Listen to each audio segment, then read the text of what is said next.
Alors, merci déjà à tous et toutes d'être présents, parce que c'était un petit challenge que la présidence paritaire nous avait donné il y a quelques mois.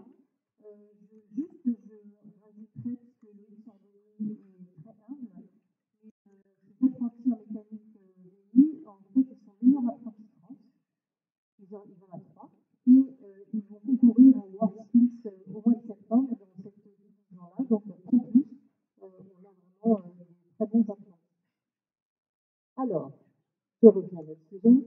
Sur l'OPTL et le rôle d'optomobilité, en fait, son premier rôle, c'est d'héberger l'OPTL national dans le site de Boulogne-Billancourt. Alors, je vous rassure, je l'héberge ni Bruno ni Michel, parce que c'est trop cher. Voilà.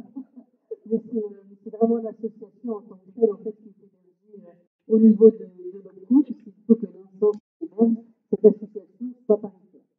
Donc ça, c'est le premier point. Ensuite, on a les actions de communication, hein, sur toutes les enquêtes, les études, et bien évidemment le rapport annuel que vous réalisez.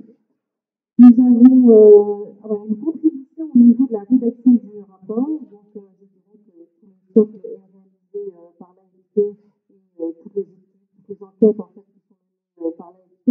Mais le coût, donc, au niveau de la formation professionnelle, a toutes les données de formation, mais surtout celles de l'apprentissage, qui sont depuis 2020 donc, sous l'égide des OPCO. Et nous avons un espoir avec Valérie Compartage, c'est d'avoir des données que l'on puisse également exploiter au niveau des DSN, donc les données sociales, climatiques, que les entreprises font mensuellement, et on pourra aller beaucoup plus finement en fait, dans les études à remettre. On a eu les premiers fichiers par France Compétences il y a quelques semaines. Donc voilà, alors peut-être pas sur ce rapport-là, mais sur le prochain, on pourra en avoir l'utilisation. Sur le secrétariat de l'OPTL national, alors Bruno parlait tout à l'heure des notes de frais, donc vous les connaissez plutôt comme ça. Nous avons, donc, vous l'avez vu aujourd'hui, Rosalia, Margot et Franck, qui est notre directeur des instances, que vous avez régulièrement au téléphone, par mail, pour les notes de frais, etc. Donc, il y a également le rôle de secrétariat de l'OPTL national, c'est le rôle de secrétariat de l'OPTL au PTL nationaux, et réalisé par l'AFP. On participe bien évidemment à tous les travaux de l'OPTL, et ça, vous l'avez bien compris. Donc, la partie financière est plutôt à l'OPCO. Donc, on finance les frais de déplacement comme il a été indiqué, mais on peut aussi être amené à financer ce genre de réunions comme aujourd'hui, et également quelques études ou enquêtes. On en a une là, sous le feu, qui est l'enquête CF, qui permet en fait, qui sont définies au niveau du caucus de l'OPTL national et qui ensuite sont destinées en contribution financière avant qu'elles soient analysées et étudiées. Bonjour à toutes et tous, vous m'entendez bien, ça va? Ouais. Donc Valérie Costi, je suis directrice du département des études et projets à l'AFP. Donc notre contribution à l'OPTL, eh bien, on vous accompagne finalement à toutes les étapes de vos réalisations. Donc ça commence par la collecte des données qui vont nous servir à construire les indicateurs. Donc on collecte des données auprès de fournisseurs de données divers et variés, publics, privés, les organismes de formation, les ministères, etc. On aura quelques revenir. Et on va également réaliser des enquêtes spécifiques qui vont permettre en fait d'alimenter les travaux des OPTL. Donc on intervient sur la collecte des données, sur le traitement de ces données, sur leur exploitation, sur leur analyse. On va tenir la plume pour rédiger les rapports. Ça se fait bien entendu tous ces travaux-là en lien avec vous tous, plus particulièrement avec la présidence paritaire nationale et les présidences paritaires régionales. On va également diffuser ensuite ces travaux, les rapports, on les diffuse sur le site OPTL, qui est hébergé par l'AFP. Et puis, on les diffuse aussi via des envois mail, des envois courriers. Il y a aussi des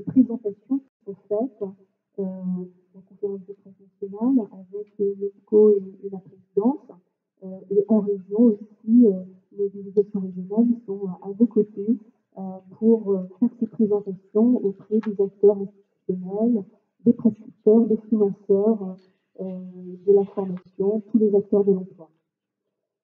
Donc voilà, collecte des données, analyse, traitement, exploitation, rédaction, animation des réunions, avec vous tous, bien sûr, on est vraiment à vos côtés pour vous accompagner dans l'ensemble de vos travaux, pour mener à bien toutes vos réalisations. On est vraiment à votre service. Merci bien. Comme je vous l'ai dit, l'OPCO et l'AFP, les deux piliers qui nous soutiennent dans nos travaux fortement. D'un côté, l'OPCO pour tout ce qui est technique, moi technique, convocation, parce que c'est un convocation, relevé de décision, les gens qui ont déjà parti, etc. Quoi. Et puis l'AFP avec sa machine de guerre, parce que vous êtes vraiment très bien équipé pour analyser tous les besoins qu'on a. Chaque fois qu'on a un truc à demander, on sait où est-ce qu'on doit frapper. On a besoin de faire 12 portes, on fait et Ludovic nous invite d'ailleurs à nous rejoindre pour nous parler de la compréhension et de l'interprétation des différents indicateurs qu'on retrouve dans les rapports annuels. Merci. Alors, on va les mettre ensemble. Je vais descendre, je serai mieux de donc, dans les rapports au PTL, il y a vraiment un ensemble d'indicateurs. Et donc, il y a un vrai enjeu à bien lire ces indicateurs, bien les comprendre. C'est la raison pour laquelle le comité de pilotage au PTL a souhaité qu'il y ait voilà, en plénière une sorte de rappel voilà, des éléments d'information sur la manière de bien lire les indicateurs pour éviter les contresens. Parce que voilà, le rapport, c'est essentiellement des indicateurs. Alors, première chose déjà, sur la structuration des rapports régionaux et nationaux, vous voyez là à droite un sommaire de rapport régional et PTL, à gauche un sommaire de rapport national. Grosso modo, on va trouver à peu près les mêmes indicateurs dans chacun de ces rapports, même si vous avez la main aussi en région pour éventuellement demander d'autres indicateurs, pour éventuellement en enlever s'ils ne sont pas significatifs dans votre région, si ça ne fait pas sens. Mais en tout cas, on propose à notre niveau déjà un socle d'indicateurs communs qui peut être bien entendu adapté.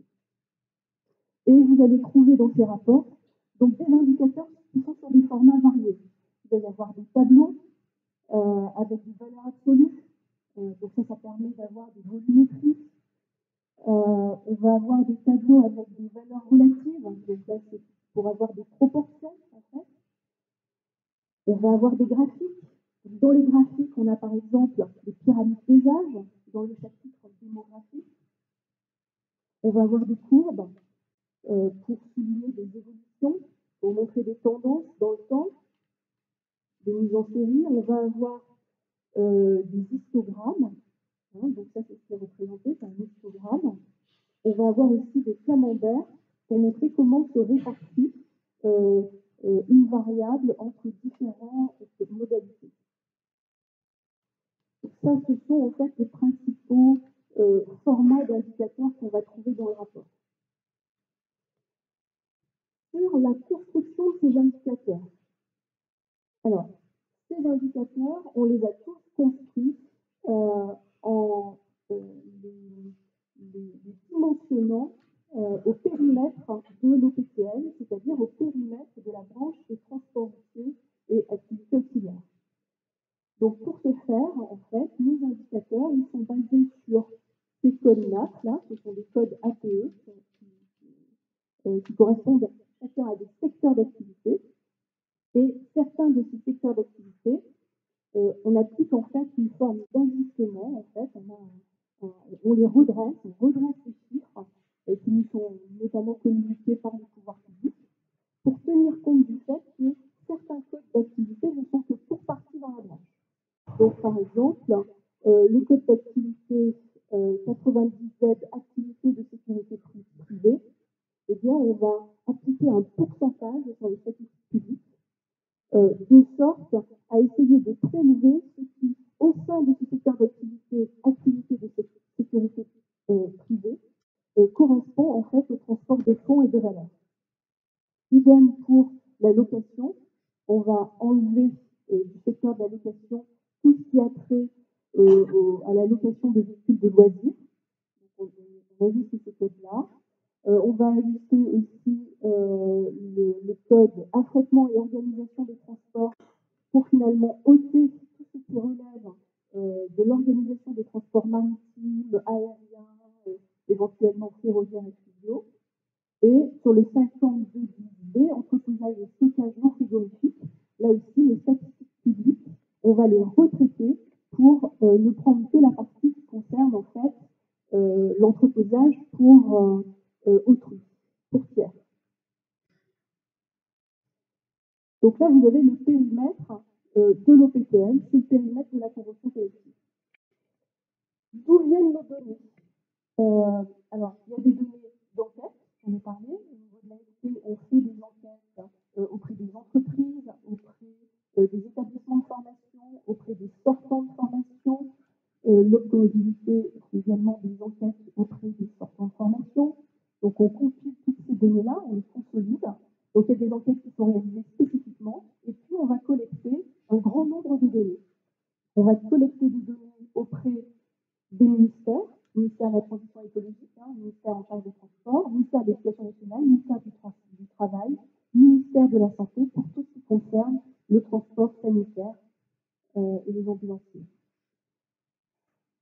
On va également collecter des données auprès d'acteurs institutionnels ou d'associations et organisations professionnelles qui sont en dehors de la branche, la CNAM, l'URSSAF, Pôle emploi, l'INSEE, la GFIP, Prisme Emploi, Institut, depuis récemment, Institut pour des statistiques sur les formations d'auxiliaires ambulanciers.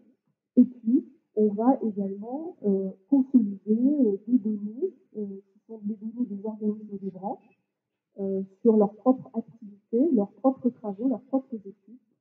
Les organismes de formation des branches, Astra et Promotrans, le Comité national routier, l'Opcomobilité, l'EVIA, l'AFP.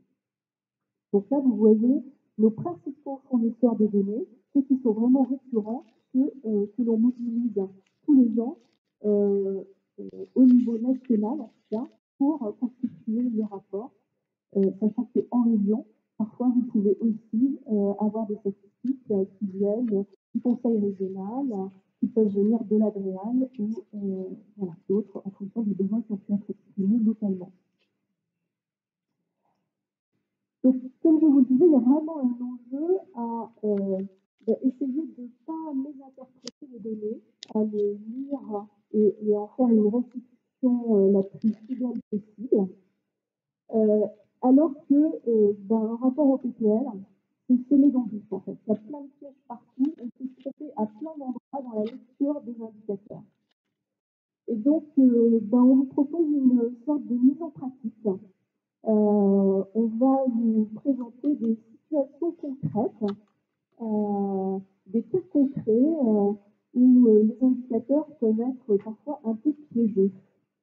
Je vais laisser la parole à Julie. Donc effectivement, vous allez faire un petit temps pour télécharger, scanner en tout cas ce QR code. Vous avez aussi le même QR code sur votre badge pour pouvoir accéder au petit quiz. Donc, on vous invite à le scanner avec le téléphone. Et puis, vous allez voir, on va vous poser quelques questions. Donc, si vous avez des difficultés pour scanner, vous avez la possibilité d'aller sur le site slido.com et d'entrer le code 346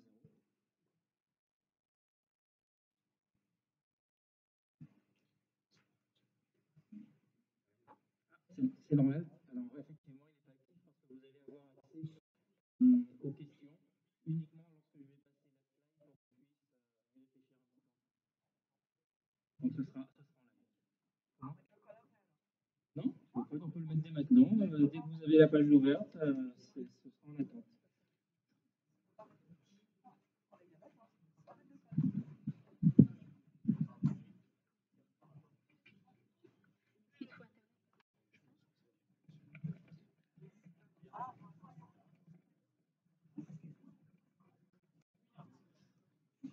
vous, effectivement, vous avez les réponses. Gardez les réponses pour vous, ça. s'il vous plaît.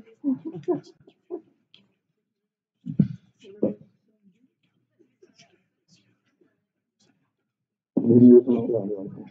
On attend cet instant, il y a un petit souci sous l'Internet.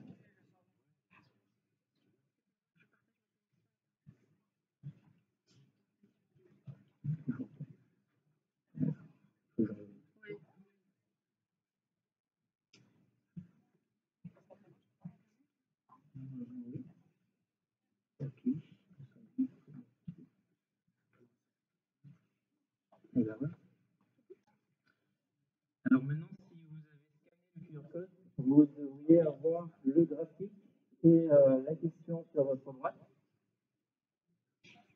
Pour ceux qui n'avaient rien tout à l'heure, normalement, ça a dû apparaître. C'est bon pour tout le monde ou est-ce que quelqu'un a des difficultés? C'est bon? Comment? Alors, c'est pour vous donner aussi des astuces, c'est vrai que je n'ai pas la possibilité de mettre des graphiques beaucoup plus gros. Donc, sur vos téléphones ou tablettes, vous avez la possibilité de zoomer directement sur le graphique. Puisque, effectivement, on va essayer d'analyser certains chiffres.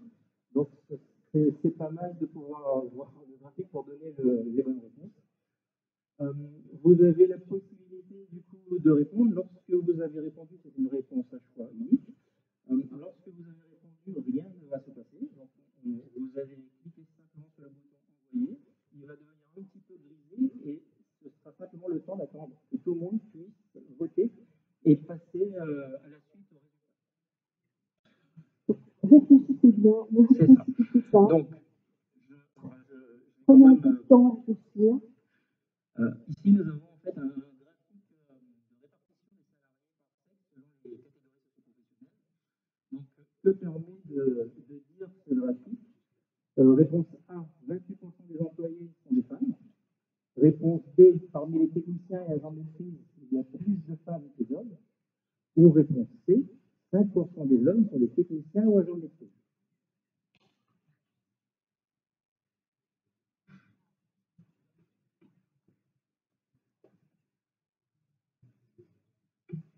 Donc je veux que ça discute. Vous avez le droit de discuter avec votre voisin, Mais si tout vous à voulez. fait. Comment? Pour l'instant, vous allez avoir une seule question. Une seule réponse. Oui. Il y a une seule bonne réponse. Exactement. Toutes les autres sont fausses. À la fin, juste après cette slide, il y aura les résultats. Les résultats sont anonymes. On aura simplement un pourcentage de réponses aux questions. Je vois que Thomas est un peu déçu. Ne t'inquiète pas, on pourra refaire un petit quiz par la suite. Est-ce que c'est bon pour vous?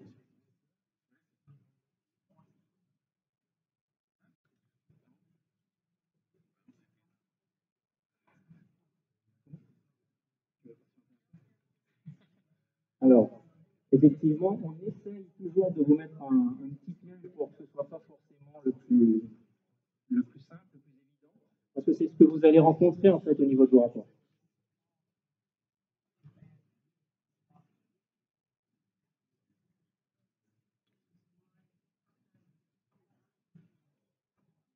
Alors, ce qui est intéressant, c'est que je vois qu'on a à peu près 81 votants.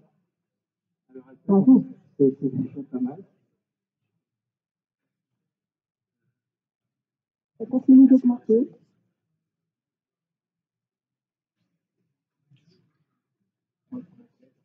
C'est à peu près correct. C'est à peu près, il y a 100 présents et vous comptez 20 personnes de l'orga, ouais, c'est à peu près bon. C'est à peu près bon. Donc, ça continue effectivement de monter. On a 91 votants.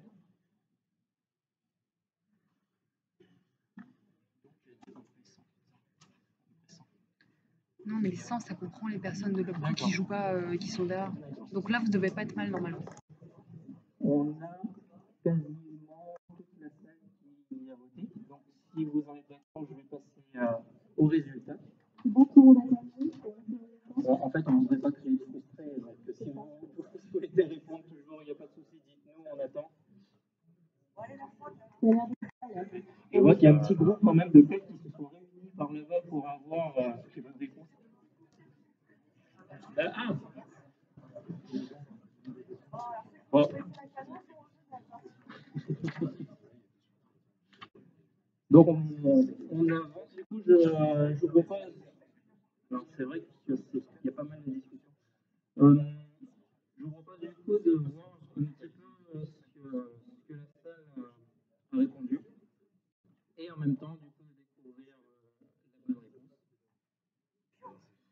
Alors, 48%, donc parmi les votants, en fait, 48% ont répondu à la réponse B. Euh, alors, il y en a qui sont forcément en train de revenir par la suite.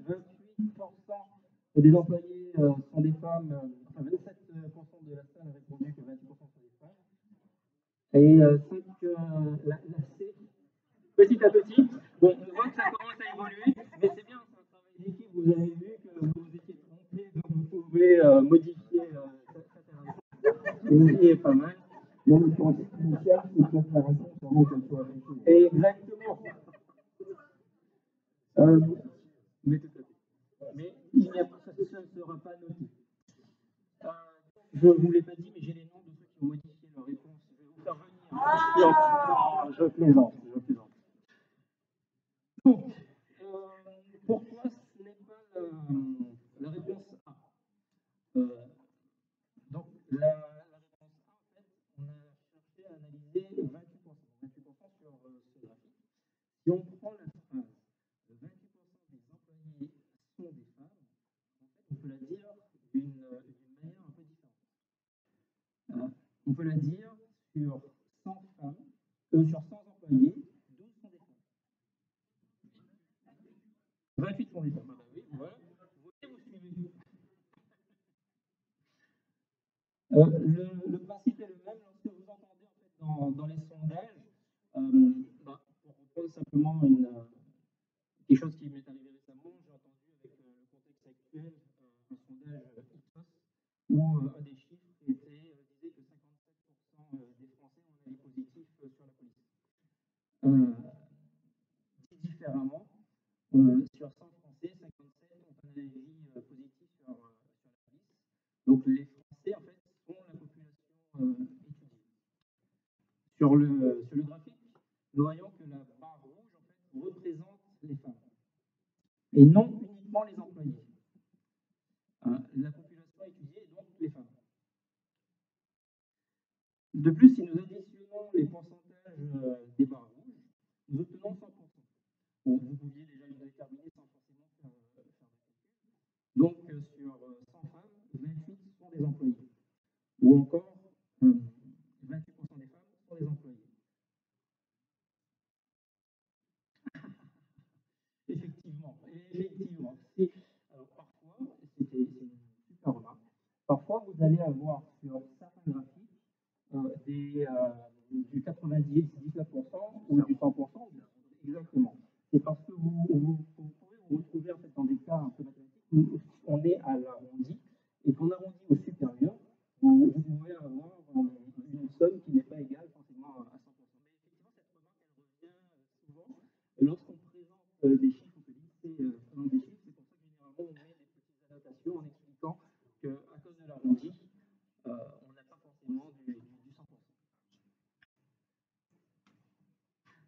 Ensuite, pour la réponse B, les deux mémoires, c'était 48% de la salle, avant que certains ne changent leur vote.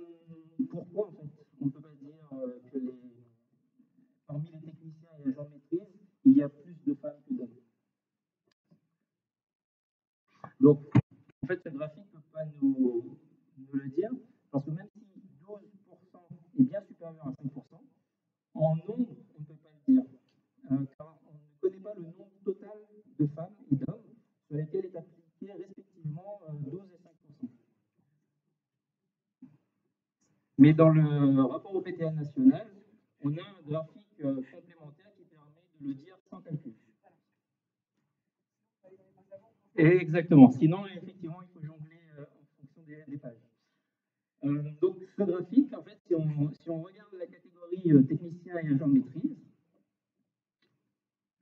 on voit que 37% des techniciens et agents de maîtrise sont des femmes contre 63% qui sont des hommes.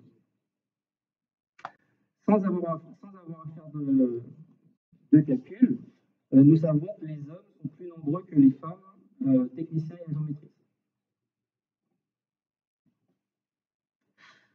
Et donc, pour la réponse C, donc 5% des hommes sont techniciens ou agents de maîtrise.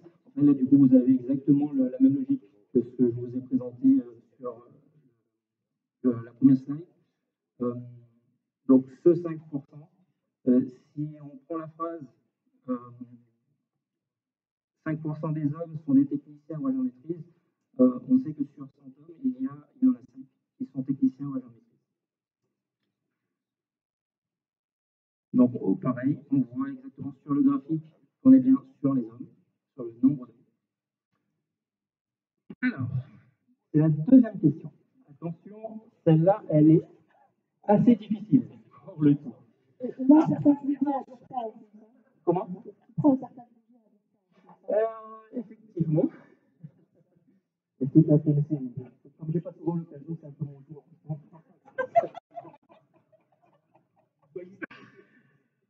Donc, vous avez ce type de graphique dans le rapport OPTL. Vous avez le taux de relève et le taux de renouvellement. C'est des gros mots qui veulent dire bien des choses. C'est une fois comme question.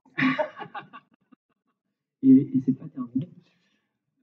Donc, le taux de relève, en fait, c'est exprime le nombre de salariés de moins de 30 ans pour un salarié de plus de 50 ans. Donc, je vous ai mis la formule au tableau. Elle a toute son importance. Parce que, comprenez-le bien, même si on a des indicateurs, on a des méthodes mathématiques, des statistiques et autres, tant que vous comprenez le sens du calcul qu'il y a derrière, ou même le sens du chiffre que vous allez pouvoir quasiment tout interpréter. Donc, lorsque cet indicateur est inférieur à 1, cela signifie que les moins de 30 ans sont moins nombreux que les plus de 50 ans. Le deuxième indicateur qui est affiché, donc le taux de renouvellement, il se calcule comme le ratio du nombre de salariés de plus de 50 ans sur le nombre total de salariés. Donc, avec la réforme qui augmente l'âge de la retraite, cet indicateur en fait renseigne sur les départs en retraite attendus potentiellement dans les 12-14 prochaines années. Effectivement, j'ai hésité à dire à partir de 12 ans, mais je me suis dit que je ne vais pas m'y risquer. Est-ce que c'est bon pour vous? On va passer à la question. Alors, ça peut vous paraître un peu particulier, effectivement, psychotique, si j'entends le terme par ici, particulier d'afficher des pyramides des âges avec des taux relèves ou des taux de renouvellement dans la question. Donc, on a 4 pyramides des âges. Et là, je vais vous donner un indice. N'allez pas chercher, elles sont dans le rapport OPTL. Au moins, vous êtes orienté sur la voie. J'ai enlevé volontairement le secteur de pyramide afin que vous puissiez me dire quelle pyramide des âges illustre un taux de relève de 0,51 et un taux de renouvellement à 31%. Et là encore, il n'y en a qu'une. Et petit indice supplémentaire, on peut le dire quasiment sans calcul, sans regarder forcément, additionner, et ainsi de suite. On peut le dire à l'œil.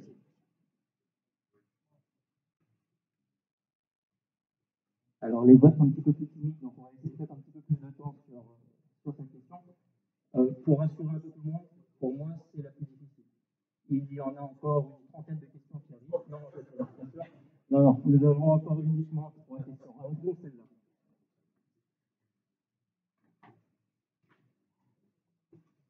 Non, mais c'est pas grave, on a dit un atelier.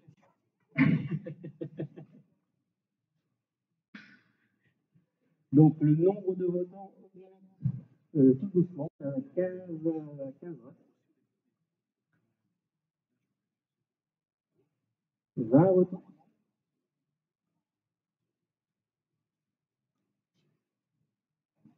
Alors, pour vous donner aussi quelques indices, bon déjà, c'est sûr que vous pouvez zoomer sur ces différentes pyramides, sinon vous ne voyez pas forcément le tranche d'âge. En rouge, vous avez tous les femmes, normalement, vous avez les hommes. Sachant que si on parle du taux de relève, on pense aux moins de 30 ans et aux plus de 50 ans. Ce qui veut dire que dans votre logique, les les hommes et les femmes doivent faire qu'une seule barre. Vous devez les distinguer. Mais sans faire de calcul, c'est vraiment à l'œil.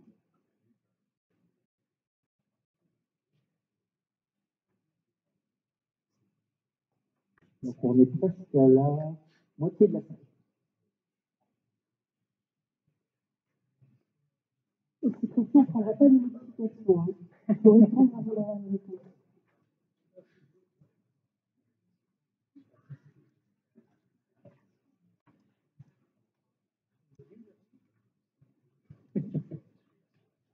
On devrait faire plus de questions pour avoir ce classement.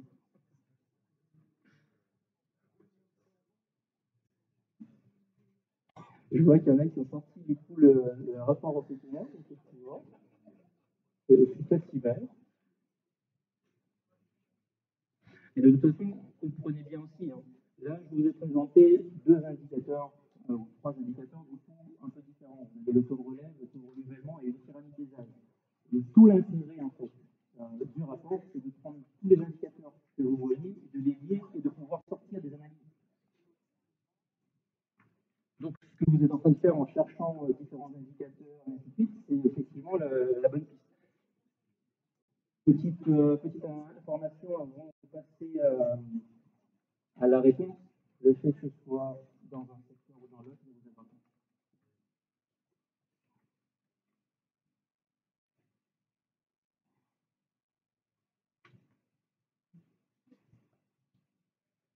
Donc, nous sommes à 78 votants.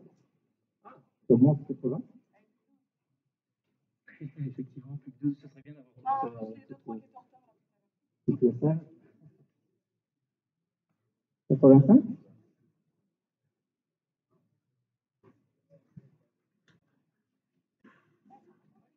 « 86. Bon, du coup, il manque peu de personnes, il manque que 6 personnes qui n'ont peut-être pas la réponse. Vous voulez qu'on l'affiche? On passe à la suivante?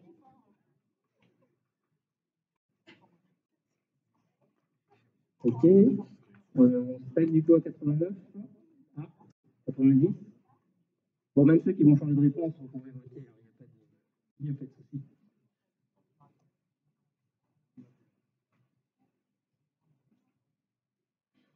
Ok, du coup, on passe à la réponse. Donc, j'ai très envie de ne pas vous la montrer de suite, parce qu'il y en a qui pensent de vrai. Oh, mais si, je vais vous montrer la bonne réponse. Félicitations. 41% la pyramide C, 29% la pyramide A, 17% la pyramide C et 13% la pyramide D. Du coup, ce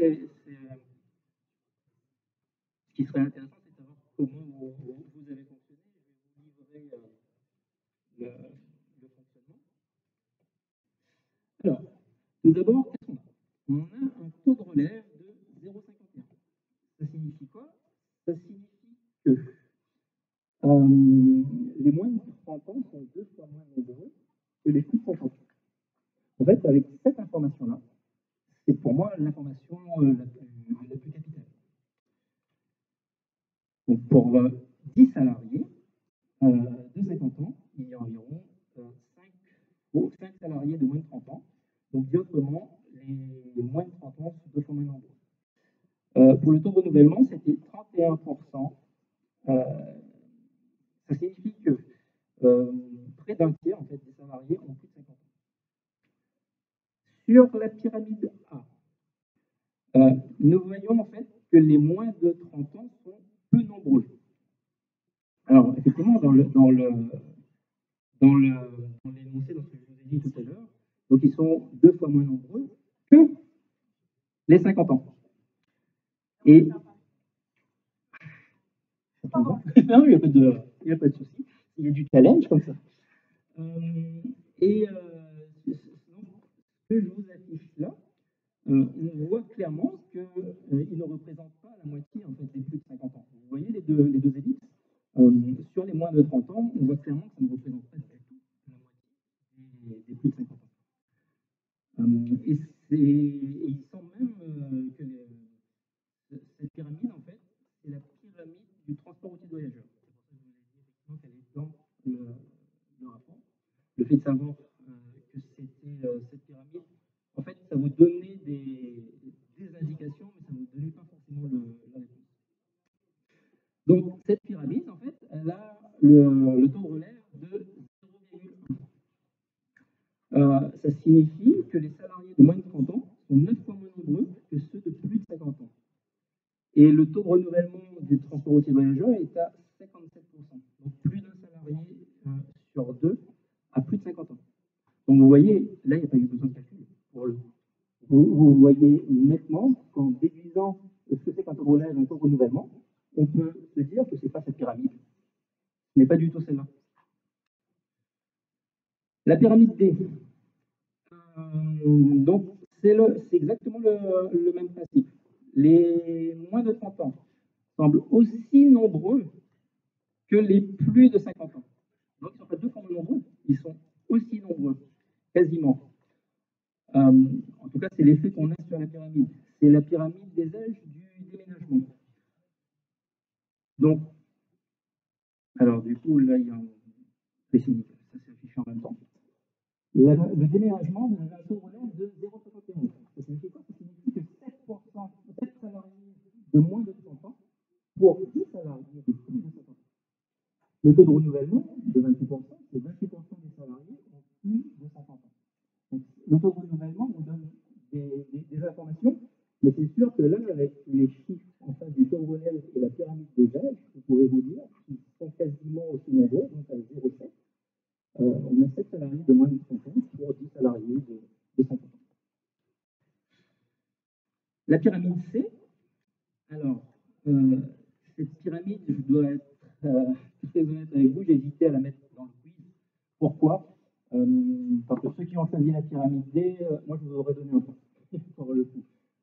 C'est pour moi la pyramide qui se rapproche le plus de la bonne réponse. Je ne suis pas d'accord? Ah! Sur la pyramide, la question. Donc, les moins de 30 ans, en fait, semblent encore une fois peu nombreux par rapport aux plus de 50 ans. Mais ce qui est sûr, en fait, c'est qu'ils ne représentent pas la moitié. Même s'ils se rapprochent, ils ne représentent pas la moitié. Donc, nous sommes sur la pyramide des âges du transport de marchandises. Et le taux de relève est de 0,35, donc il se rapproche en fait de 0,51, mais ça n'a rien à voir entre le 0,1 qu'on a vu au tout départ. Et du coup, ça signifie que plus de 3 salariés de moins de 30 ans, il y a plus de 3 salariés de moins de 30 ans pour 10 salariés de plus de 50 ans. Et enfin, la bonne réponse, c'était la réponse sur cette pyramide, la pyramide D. C'est en fait, vous voyez, c'est la pyramide la plus équilibrée. Je l'ai prise en exemple simplement parce que, à vue d'œil, on peut voir le rapport entre les différentes barres.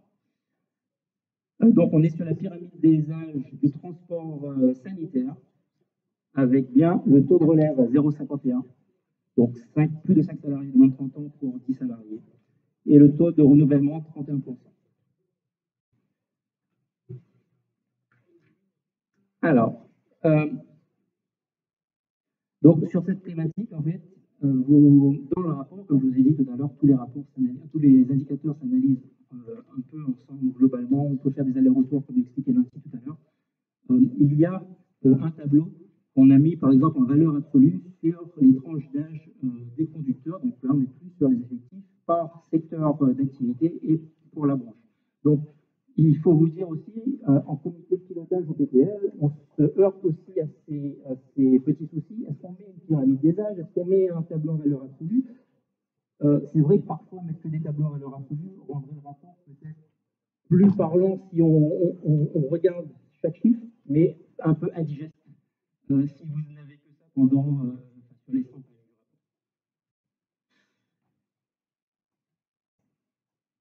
L'avant-dernière question, c'est un peu le même principe. Quelle est la bonne affirmation? Donc là, on a une ancienneté moyenne dans l'établissement par année professionnelle. Donc on est en année. La réponse A, les hommes quittent le métier de conducteur après 8 ans en moyenne. La réponse B, les femmes exercent à l'exploitation dans le même établissement pendant en moyenne 9 ans. Et la réponse C, les conducteurs de la branche exercent en moyenne dans le même établissement pendant 7 ans et 11 mois. Donc, on a déjà un votant très très rapide.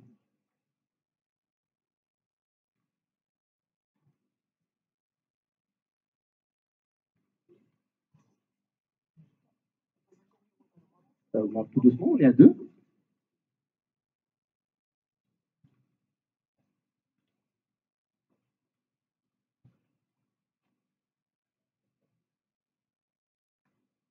Comment? Les 3 affirmations, effectivement. Mais maintenant, je sais que ça augmente tout doucement parce que vous êtes un public averti. Vous vous dites, tiens, il y a un piège, il faut que je... Exactement. Mais c'est tout l'objectif, en fait, de ce petit quiz.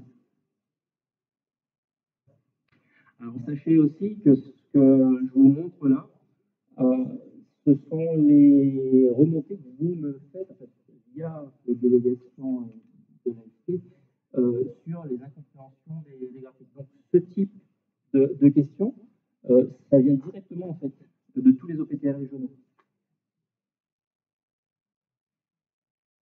Nancy, tu n'écoutes bien. Je vois. Tu votes. Ah. Attention, peut-être que tu peux te tromper, tu n'as pas encore vu la réponse.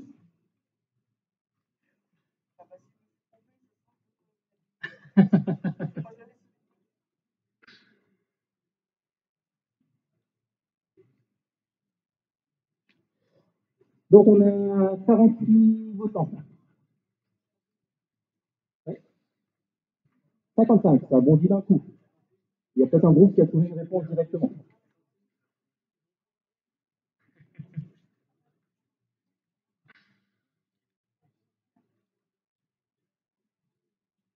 Ça, 63. En haut à droite.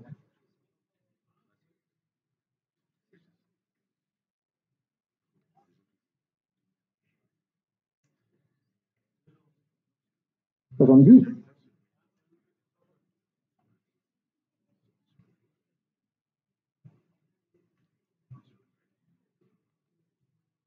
72. Oui, exactement. On ne veut pas casser l'ambiance, mais si vous savez, les bons Je pensais que Bruno allait dire que ceux qui se sont trompés n'auront pas de déjeuner, mais c'est... non,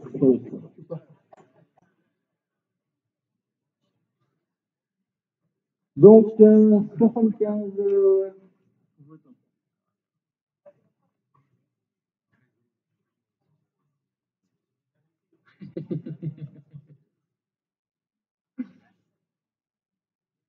Vous voulez qu'on avance? La majorité? Ok. on est Alors, 78, 80. Alors, 50%, la réponse D. Les femmes exercent à l'exploitation dans le même établissement pendant en moyenne 9 ans. 39%, les conducteurs de la branche exercent en moyenne dans le même établissement pendant 7 ans et 11 mois. Et la réponse A, très peu de votants, les hommes quittent le métier de conducteur après 8 ans en moyenne. Alors, la réponse A. En fait, le tableau ne présente pas cette information. Donc, les hommes quittent le métier de conducteur après 8 ans en moyenne. Nous avons un tableau en fait, qui présente l'ancienneté dans l'établissement et non dans le métier. Du coup, cette affirmation, en fait, elle ne peut pas être dite dans ce tableau. Donc, le titre du tableau nous aiguille en ce sens. Effectivement, on a bien l'ancienneté moyenne dans l'établissement, ici. Et donc, c'est pour ça, en fait, que la réponse A est incorrecte. La réponse B, les femmes exercent à l'exploitation dans le même établissement pendant en moyenne 9 ans. Donc pourquoi elle ne peut pas être correcte cette phrase? En fait, on parle bien de l'ancienneté dans le même établissement. Donc les femmes n'exercent pas à l'exploitation pendant 9 ans en moyenne. Elles ont exercé potentiellement auparavant dans d'autres familles professionnelles, mais on sait qu'au moment où on les interroge, elles sont à l'exploitation. Donc au 31 décembre 2021, elles ont une ancienneté moyenne dans l'établissement, mais elles ont pu exercer en fait dans d'autres métiers auparavant, dans l'établissement.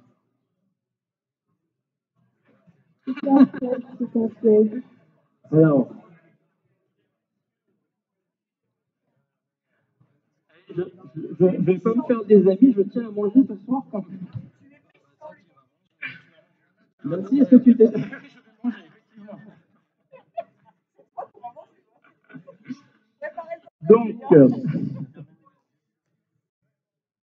cette réponse n'est pas la bonne. Donc, la bonne, c'était les conducteurs de la branche exercent en moyenne dans le même établissement pendant 7 ans et 11 mois. Et conductrice, effectivement. Effectivement, c'est peut-être pour ça que tout le monde n'a pas choisi cette... Donc, vous avez peut-être cherché aussi le chiffre 7,11. Je me suis dit, parce que c'est aussi ce type de question que j'ai de retour en fait, dans les OPT régionaux, mais vous ne l'avez pas trouvé en fait, ce 7,11. On voit en fait que l'ancienneté est de 7,9.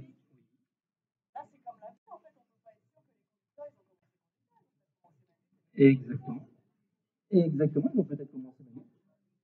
Mais bon, ils sont conducteurs et ils exercent en moyenne dans le même établissement. Ça ne signifie pas qu'ils ont été conducteurs du début jusqu'à la fin. Non, mais non, plus, il était de mauvaise réponse. Exactement. Parce qu'elle avait l'air sûre d'elle, pour le coup. Et je pense que tu as touché la C. Pour,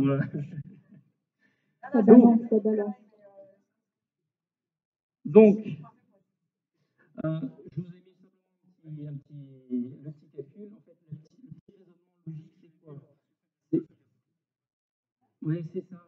C'est ça. 7,9, ça fait pas 11 mois. Et dans la logique, je me suis dit comment j'allais vous le démontrer sans passer par des proportions et ainsi de suite. Mais admettons 7,9, on se dit que ça fait 7 ans et 9 mois. Si vous ajoutez 0,1, qu'est-ce qu'on obtient dans ce cas à 7,9? Est-ce qu'on obtient 7 ans et 10 mois ou est-ce qu'on obtient 8 ans? Et pour le coup, en fait, si 1 an c'est égal à 12 mois, 0,09, c'est 90% en fait de 1 an. Donc 90% de 12 mois. Donc 10,8 mois, donc 11 mois.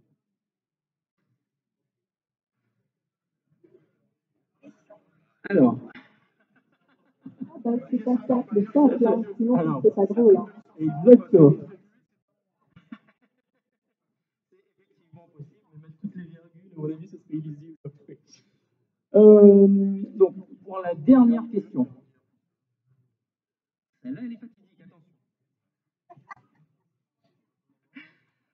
Le taux de rotation. Qu'est-ce que le taux de rotation en fait?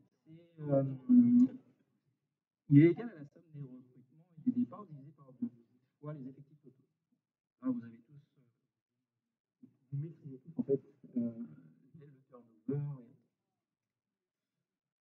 Donc, que permet de dire ce tableau?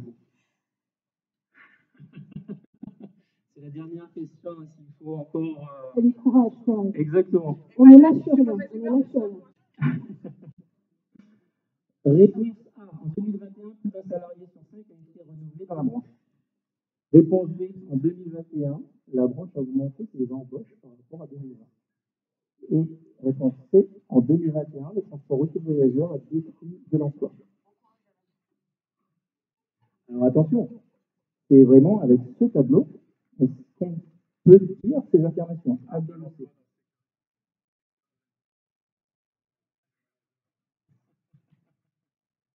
C'est pour ça, effectivement, c'est juste.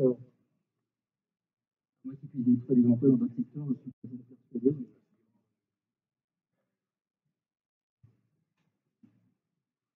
On a déjà 4 votants. C'est vrai? Oui, non, si. Tu peux le faire.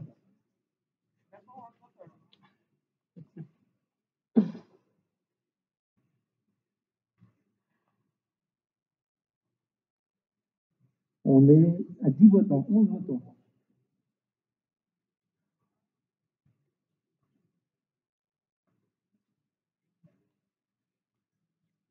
Dix-sept votants.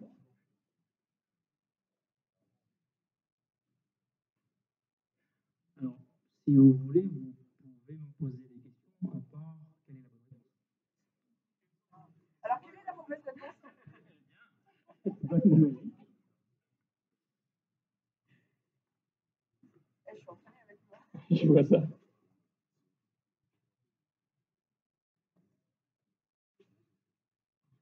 Alors, 37 personnes. 39.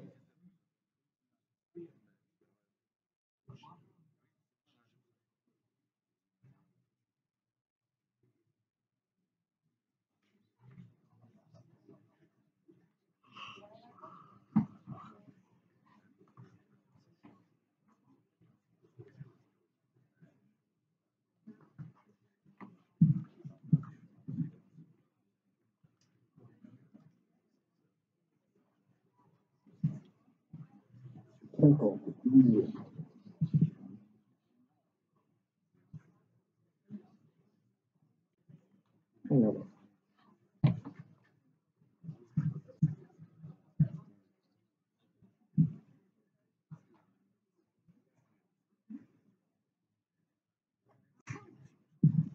C'est bon pour vous? Du coup, on est à 57 votants. Est-ce que vous n'allez pas avoir de regret de ne pas avoir voté? 60. Et Ça monte encore. ça monte? Il faut bien commencer un petit peu. D'accord. De mémoire, je crois que j'avais mis une réponse D, mais je l'ai enlevée parce qu'elle était un peu. C'était un peu tendu. C'est ça. Non, mais Ça pourrait être pire en fait. Hein. C'est ça qui va en j'ai faire envie de la rajouter parce que c'était une journée.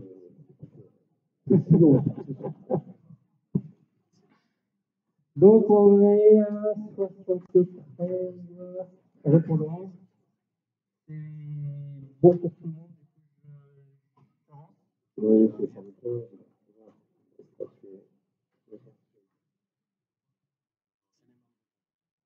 Ok. Alors, avançons. Ici, il y a 56% qui ont mis la réponse A, 35% la réponse B et 9% la réponse C. J'ai pas compris. Sur tout le monde, il n'y avait pas de bonne réponse. Ici, il y en a eu, je vais simplement connaître. Alors, donc en 2020, en 2021, le transport routier de voyageurs détruit de l'emploi. En fait, ce tableau ne permet pas de l'affirmer. Donc même si le taux de rotation diminue, ça ne signifie pas en fait qu'il y a une destruction de l'emploi. Mais dans le rapport EPTL, nous pouvons retrouver ce tableau qui affiche les secteurs qui créent ou détruisent de l'emploi. Même si le taux de rotation seul ne peut pas nous dire, il y a une destruction d'emploi dans le transport routier de voyageurs. Ce tableau, en fait, il montre clairement que 0,2% des emplois ont été détruits.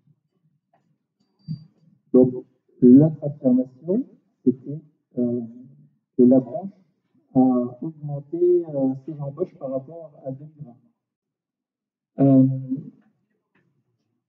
Donc, en 2000, ce tableau, en fait, il ne permet pas non plus de le dire, parce que même si le taux de rotation augmente, ça ne signifie pas en fait que les embauches ont augmenté. Si les embauches diminuent et dans le même temps, les départs augmentent, le taux de rotation augmentera. Donc là, c'est un exemple fictif que je vous ai mis en fait, pour que vous puissiez voir que le taux de rotation augmente même si les embauches diminuent. Alors.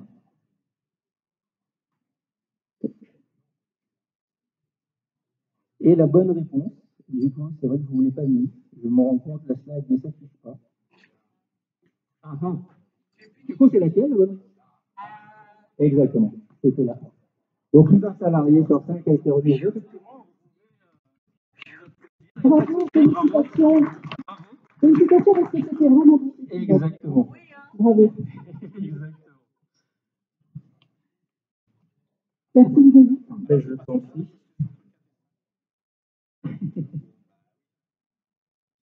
Alors, on a.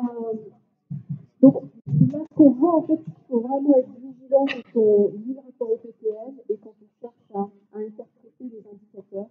Ça suppose aussi de prendre le temps de se poser, de bien analyser le tableau que l'on a en face de soi. Quand il y a des notes de lecture, parfois ça peut aider aussi la compréhension des tableaux. Et vous voyez, on a pris vraiment des indicateurs qui sont finalement assez communs, ils sont dans votre rapport, on aurait pu en prendre plein d'autres. Et tous, ils peuvent faire l'objet d'une mauvaise interprétation. Hein. Donc il faut, voilà, c'est pas facile, il faut effectivement être vigilant. C'est ça qu'on voulait vous montrer à travers cet exercice. Et encore bravo, parce que c'était difficile. Alors, ces indicateurs, ce qu'on a vu, et la plupart des indicateurs qui sont dans le rapport au PPL, ils permettent finalement de faire une photographie à un instant donné et aussi de voir les tendances passées. C'est essentiellement ça, les indicateurs. Pour autant, un des rôles majeurs de l'OPPL, comme des autres OPMQ, Observatoires prospectifs des métiers et des qualifications, c'est de travailler sur l'anticipation des évolutions. Les évolutions qualitatives, mais aussi quantitatives, tant sur le contenu de l'emploi que sur les volumes d'emploi et les volumes de besoins en formation. Et en fait, ce qu'on veut vous montrer là maintenant, c'est que vous avez déjà des outils pour pouvoir faire ces exercices d'anticipation en région. Et donc, je vais vous présenter en fait les différents outils que vous pouvez d'ores et déjà mobiliser, en lien notamment avec votre délégation régionale AFP, qui est voilà, tout à fait formée à utiliser ces outils. Premier outil, c'est pour l'exercice de prévision. Qu'on appelle l'exercice de prévision, c'est l'exercice que vous faites tous les ans à l'automne, généralement au mois de novembre, où vous allez en fait travailler sur des prévisions d'effectifs d'ici la fin de l'année. Donc là, par exemple, au mois de octobre-novembre de cette année, vous allez travailler sur une prévision d'effectifs au 31 décembre de l'année 2023, une prévision quantitative, et vous allez être invité aussi à vous projeter sur des tendances qui pourraient être à l'œuvre en 2024, et cette fois-ci plus qualitatives.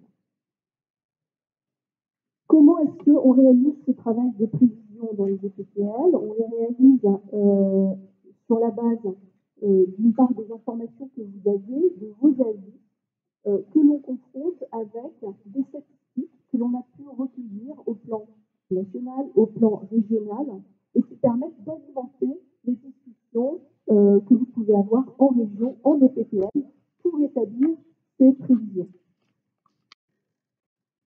C'est la consolidation de l'ensemble des prévisions régionales qui va nous permettre, dans le rapport national EPPL et au moment de la conférence de presse qui a lieu en décembre cette année, de donner en fait la prévision de l'OPPL pour l'ensemble de la branche au 31 décembre de l'année. Ce qu'on fait vraiment, hein, depuis plusieurs années, on procède de cette manière-là, on consolide les chiffres en région et on touche à rien souvent, hein, on les prend en l'état, même si ça fait l'objet de discussions au comité de pilotage. Ça fait plusieurs années en tout cas qu'on n'a pas fait de redressement, d'ajustement particulier. On a pris vraiment ces données-là en l'état et on les confronte aussi au niveau national avec des données qui nous sont remontées par l'URSSAF national, par le ministère des Transports, avec des chiffres que l'on a déjà sur le premier semestre de l'année. Donc voilà comment marche un petit peu cette démarche de prévision, cet exercice qui est fait donc chaque année. Donc, comme je vous le disais, pour éclairer un peu la décision qui est prise au niveau régional et au niveau national, bien, on se base sur un ensemble de données, de sources statistiques que l'on collecte. Ce sont des sources qui nous donne des tendances déjà sur l'année en cours, sur les premiers mois de l'année. Et parfois, on a également des travaux un peu plus prospectifs, voilà, des notes de conjoncture qui nous donnent aussi quelques perspectives sur la fin de l'année, voire sur l'année prochaine. Alors, ces sources, elles sont d'ordre économique, elles sont relatives parfois spécifiquement à l'emploi, parfois à l'emploi transport, comme par exemple dans l'enquête à des bords qui est menée par l'AFP, où là, on a dans notre enquête un indicateur sur les intentions de recrutement des entreprises, sur les difficultés de recrutement des entreprises. Donc ça, ce sont des données en fait qui peuvent éclairer les prises de décision en région. Et on s'appuie beaucoup sur les statistiques URSSAF, puisque l'URSSAF, dans toutes les régions, depuis plusieurs années déjà, maintenant, nous donne des statistiques sur ce qui s'est déjà produit en termes d'évolution d'effectifs salariés par secteur d'activité entre le 1er janvier de l'année et le 30 juin de l'année. Donc ça nous fait déjà une base solide, parce que ça veut dire qu'on connaît déjà la moitié de l'année, en fait, qui est déjà active en termes d'évolution. Alors, ces tableaux-là, vous les voyez peut-être pas très bien à l'écran, mais normalement, vous les connaissez déjà, puisque cet outil-là, en fait, ça c'est une capture d'écran d'un fichier Excel. C'est vraiment l'outil que vous utilisez en région pour faire vos prévisions lors de la réunion au PTL. Cet outil, en fait, il vous permet de challenger 4 scénarios pour faire une prévision de l'évolution des effectifs salariés par secteur d'activité d'ici la fin de l'année. Un scénario 1 où on va considérer que les effectifs restent stables jusqu'à la fin de l'année. On connaît les effectifs, l'évolution des effectifs sur le premier semestre, puisqu'on a les données URSSAF, et donc on fait une hypothèse de stabilité jusqu'à la fin de l'année. En fait, on conserve l'active croissance du 30 juin. C'est le premier scénario. Le deuxième scénario, ça va être un scénario de poursuite des tendances passées. Donc, si sur le premier semestre, ça a augmenté, eh bien, ce scénario-là, il fait l'hypothèse qu'au second semestre, ça va augmenter au même rythme. Le troisième scénario, on va tenir compte d'effets de saisonnalité, c'est-à-dire qu'on va considérer, on va faire l'hypothèse, de toute façon, la prospective, ce sont des hypothèses. C'est un champ des possibles que l'on explore. Donc, dans le troisième scénario, on va faire l'hypothèse que le troisième et quatrième trimestre de l'année, en termes d'évolution d'effectifs, va connaître en fait la même tendance que le troisième et le quatrième trimestre de l'année précédente. Si on sait que habituellement le quatrième trimestre est très fort, qu'il y a une très forte augmentation des effectifs salariés en logistique, par exemple, eh bien, on peut avoir intérêt à choisir ce scénario-là pour les activités logistiques. Et la prévision, le quatrième finalement modèle de prévision, c'est un modèle qui va s'appuyer sur des données vraiment personnalisées, où vous allez considérer en fait que ce qui se rapproche le plus de ce que vous pensez être l'évolution des effectifs d'ici la fin de l'année, ce n'est ni scénario 1, ni scénario 2, ni scénario 3, mais un scénario que vous allez ajuster ensemble pendant votre réunion au PTL, avec un raisonnement qui peut être soit en valeur, soit en taux de croissance, soit en nombre d'effectifs salariés, de variation d'effectifs salariés, soit en taux de croissance d'effectifs salariés. Ça, normalement, c'est des choses que vous connaissez, que vous pratiquez dans les PTL régionaux. Et donc ce chiffre, le chiffre de prévision ensuite que vous allez choisir à l'issue de cet exercice-là, souvent il figure dans vos rapports régionaux.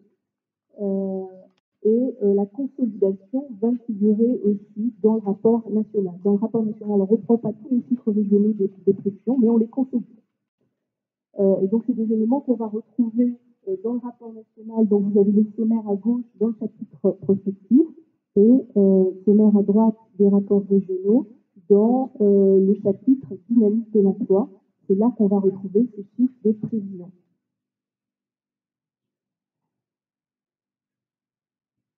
Alors, dans les rapports régionaux PTL en particulier, donc vous pouvez avoir les prévisions qui sont affichées. Là, c'est ce qu'on voit dans le petit tableau se trouve voilà, le petit tableau au milieu. Avec les chiffres verts.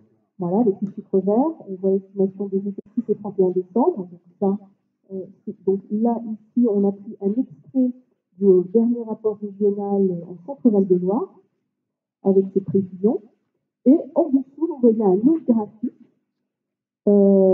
qui est un graphique avec les projections des effectifs de la branche, et cette fois-ci avec une projection à horizon 2014.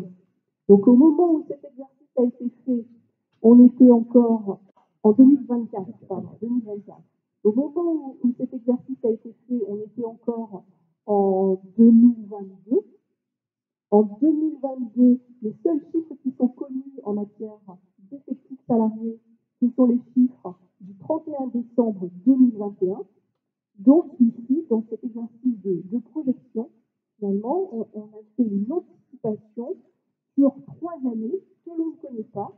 2022, c'est le chiffre des prévisions. Donc en l'occurrence, pour la branche, ici, c'est une croissance de 2,9% d'ici la fin de l'année 2022. Et on a fait une projection sur 2023 et 2024. Donc là, dans le rapport Centre-Val de Loire, le choix qui a été fait, c'est d'afficher la projection des effectifs de la branche, donc sur l'ensemble des salariés, l'ensemble des secteurs d'activité, l'ensemble des familles professionnelles. Dans d'autres rapports, vous avez fait le choix de mettre des indicateurs avec des projections par famille de métiers. Là, en l'occurrence, on est en Bretagne. C'est par secteur, du coup, voyageurs, sur toutes les familles de métiers. Juste en complément de ce que Valérie est en train de vous expliquer, c'est que effectivement aujourd'hui on vous montre des projections qui se sont faites en 2022 l'année dernière. Donc ça peut paraître un petit peu particulier, mais sachez simplement que les chiffres 2022, si on veut les avoir, c'est en début juillet qu'on les a 2023. Donc vos prévisions sont hyper importantes et pour nous permettre en fait au moment à l'instant T de pouvoir prévoir les chiffres de cette fin d'année. Donc en novembre, là, vous allez avoir vos réunions de prévision qui vont vous permettre d'avoir cette estimation de fin d'année 2023. Donc ces chiffres, si on fait le rapport, ils sortent officiellement, ils sont vérifiables 6 mois après vos prévisions. Donc c'est pour ça en fait que c'est hyper important. Et effectivement, dans ce rapport-là, on voit que ce qui a été mis en avant, c'est l'appui effectivement sur l'appui sur ces estimations et la prospective, donc la prévision jusqu'à 2024 sur le secteur du transport routier de voyageurs. C'était en complément. Merci Louis pour cette précision. Effectivement, en fait, aujourd'hui, le vrai chiffre sur les effectifs au 31 décembre, comme je vous l'ai dit, on ne le connaît pas encore. On va le connaître ce mois-ci. L'URSSAF national va nous donner le chiffre ce mois-ci, mais aujourd'hui, on ne le connaît pas encore.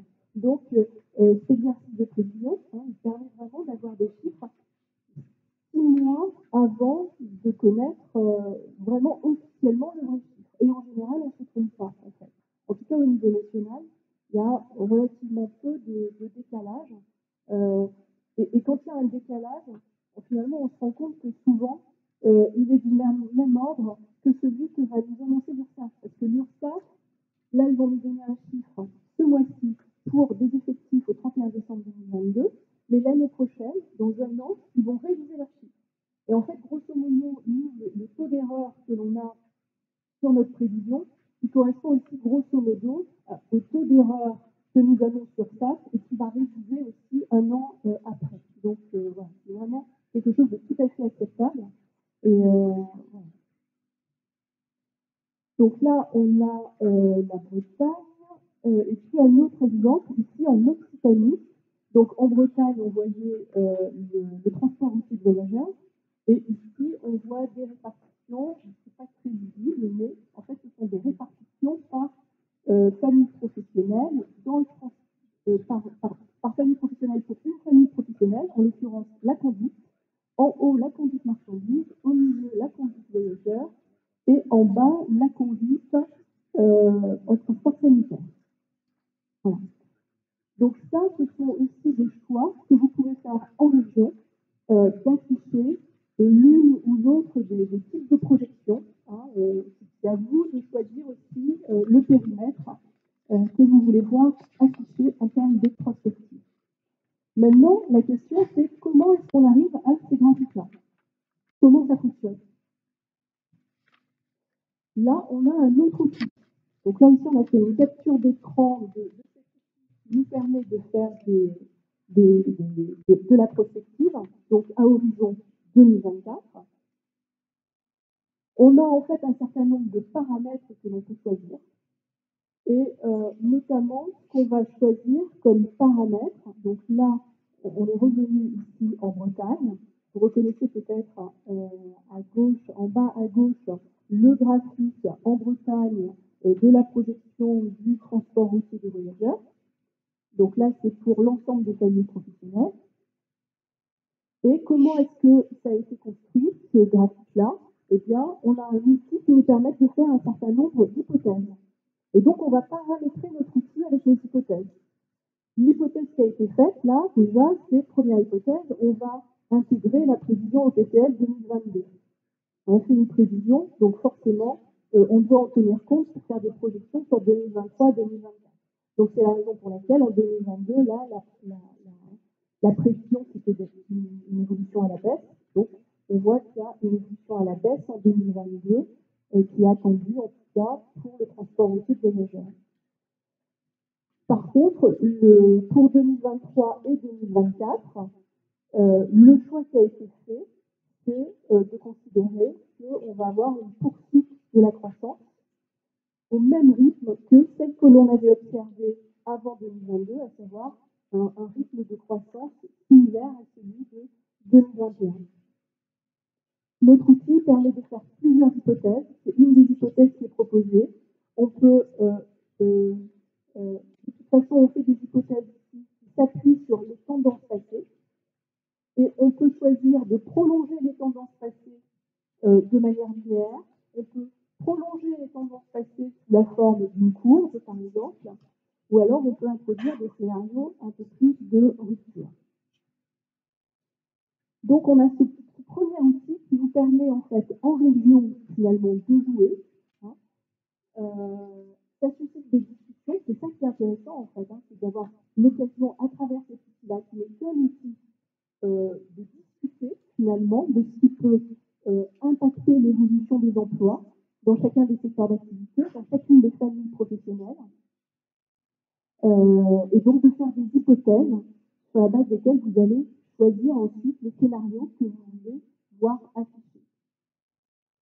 Alors ici, on a donc l'évolution des effectifs salariés tels qu'on peut l'attendre, tels qu'on considère que c'est le plus probable.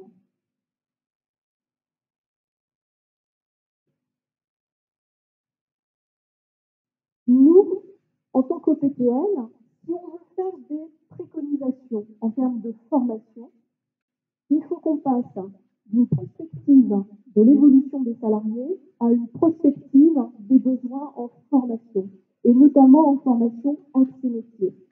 Parce que l'OPTL, comme ça a été expliqué dans l'introduction par Michel et par Bruno, l'enjeu de l'OPTL, c'est notamment de permettre d'aller chercher des financements région, des financements Pôle emploi, de faire entendre auprès de l'ensemble des instances de la gouvernance régionale qui a été présentée tout à l'heure, les besoins en termes d'emploi et de formation de la branche pour qu'il y ait des financements qui soient alloués aux formations du transport et de la logistique. C'est faire connaître les besoins en emploi et surtout en formation, et surtout en formation d'accès métier. Donc, il y a tout cet enjeu de passer de l'évolution des effectifs salariés, hein, anticipée, à une évolution anticipée des besoins en formation. Alors, comment est-ce qu'on y arrive? Donc, c'est dans le même outil, en fait, hein, dont là, on vous montre un extrait. Qu'est-ce qui fait qu'on a besoin de former de nouveaux entrants? Il y a deux choses. D'une part, le fait qu'on a besoin de recruter pour créer des emplois. Donc, c'est des créations de postes. C'est le premier élément. Deuxième élément, on a besoin de former de nouveaux entrants. Donc, le premier élément, c'est pour augmenter les capacités de production, accroître les effectifs. Deuxième élément, c'est pour renouveler les départs de personnes qui quittent le métier. Ces personnes, elles peuvent partir du métier parce qu'elles partent en fin de carrière, en retraite ou en congé de fin d'activité, ou alors parce qu'elles décident de changer de métier. On avait une étude du ministère des Transports qui nous disait qu'un conducteur de véhicule lourd en marchandises, en moyenne, il reste 18-19 ans dans le métier.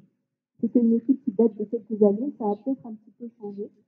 Mais donc, on va se baser en fait sur des anciennetés moyennes qui sont estimées pour anticiper en fait les besoins en renouvellement de personnel.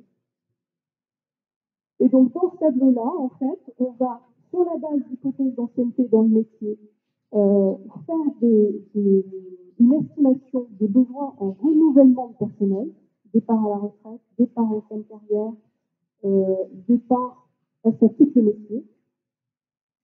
Et on va ajouter à ces besoins en renouvellement les créations d'emplois. Et les créations d'emplois, en fait, c'est ce qu'on voit là sur le graphique de courbe en haut à gauche.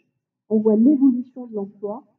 Et donc, c'est à travers cette évolution d'emploi qu'on va en déduire d'une année sur l'autre ces créations d'emplois. Donc voilà, donc vous avez cet outil-là à disposition pour faire vos travaux de prospective. Je vous invite vraiment à vous en saisir. Ça peut tout à fait faire l'objet de vos réunions du mois d'octobre-novembre. Tout à fait possible de mettre ça à l'ordre du jour pour pouvoir, en lien avec l'exercice de prévision, vraiment approfondir l'évolution de cette tendance parce que, voilà. Et, alors peut-être dernière chose, et après j'en termine là. Si je prends ici, donc le cas de la Bretagne, on voyait en Bretagne que, d'après les hypothèses qui ont été faites, le besoin annuel en transport de voyageurs pour les conducteurs, le besoin annuel global en nouveaux entrants, il est de 540. On a besoin, d'après cet outil-là, pour satisfaire les besoins de la branche, de 540 nouveaux conducteurs de véhicules de transport de voyageurs à horizon 2024. Si on regarde combien on en a formé, alors aujourd'hui, les derniers chiffres que j'ai, c'est 2021. On aura bientôt 2022, mais pour l'instant, on ne les a pas. Mais en 2021, si on regarde combien on a formé de nouveaux entrants en transport de voyageurs, on en a formé, alors, on en a présenté 624 à l'examen, que ce soit en TP, en FIMO ou en passerelle. Donc là, c'est toujours en Bretagne. Et le taux d'échec étant important sur le titre professionnel, il y en a seulement 424 qui ont été admis. Si on regarde nos enquêtes d'insertion, on voit grosso modo que sur les 424, il y en a 80% qui, à 6 mois, exercent un emploi de conducteur de véhicules de transport en commun. Donc finalement, il nous en reste 340 qui occupent vraiment un poste de conducteur de véhicules de transport en commun 6 mois après la fin de la formation. Donc, on a un flux qui rentre dans les entreprises de nouveaux conducteurs de TRV de 340 en 2021. Or, le besoin, donc c'est 340 qui sont réellement en emploi dans le métier parce qu'on n'en a pas formé plus, et puis qu'il y a eu des taux d'échec, et puis parce que certains ont changé de projet professionnel à l'issue de la formation. Et en 2024, je reprends le chiffre qui était surligné en jaune dans le tableau prospectif. Et ben on avait un besoin, on aura un besoin, c'est qu'on anticipe, de 500 nouveaux conducteurs de véhicules de transport en commun.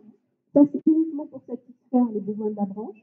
Et si on tient compte du fait que, grosso modo, on a 30% des conducteurs de véhicules de transport en commun qui sont dans l'urbain et 70% dans l'interurbain, donc si on rajoute les 30% dans l'urbain, donc on peut faire l'hypothèse que ça serait 230 en plus qu'il faudrait pour l'urbain, le besoin il serait de 770. Et donc là, on peut tout à fait aller voir un conseil régional, on peut tout à fait aller voir un pôle emploi en disant, clairement, on ne forme pas assez aujourd'hui et il va falloir former beaucoup plus pour satisfaire les besoins des entreprises. Et là, si on fait ça, je pense qu'on joue vraiment bien notre rôle. Voilà. Merci Valérie, merci de nous applaudir. Ça va être bien de avant que